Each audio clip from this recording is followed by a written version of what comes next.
যে অধ্যক্ষের বিরুদ্ধে এত বিক্ষোভ, যে অধ্যক্ষকে ঘিরে এত উত্তেজনা অভিভাবকদের, সেই অধ্যক্ষরা এবং অন্যান্য শিক্ষকরা এই ঘরে রয়েছেন। আপনারা দেখতে পাচ্ছেন আমরা যে কথা বলবো সেই পরিস্থিতি পর্যন্ত নেই, কার্যত তারা মুখ লুকিয়েছেন। আমি হেলেনদিকে বলবো, হেলেন সরকার অধ্যক্ষ, যদি কিছু আমাদের বলেন।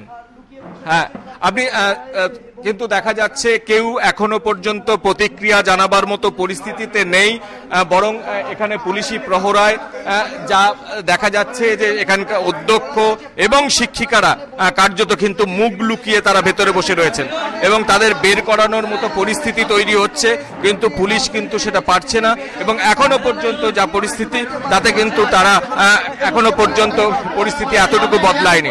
বাইরে প্রচুর উত্তেজনা এবং সেই উত্তেজনার মধ্যেই কিন্তু এখানকার অধ্যক্ষ এবং এখানকার শিক্ষিকারা তারা কিন্তু কার্যত মুখ লুকিয়ে আছেন।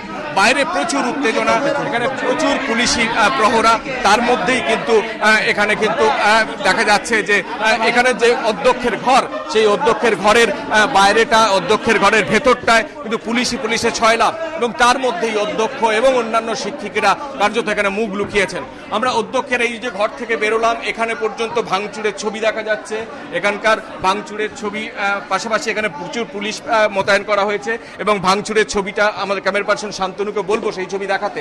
এখানে যে অধ্যক্ষের ঘর, সেই ঘরের ভেতরটায় এখানকার যে কম্পিউটার, এখানে যে ল্যাপটপ, চেয়ার, টেবিল সব কিন্তু ভেঙে তছনছ করা হয়েছে এবং বাইরে প্রচুর পুলিশ মোতায়েন করা হয়েছে এবং পুলিশ মোতায়েন করার ছাড়াও এখানে প্রচুর কিন্তু অভিভাবক এবং বাইরের লোকজন কিন্তু এখানে জড়ো হয়েছেন।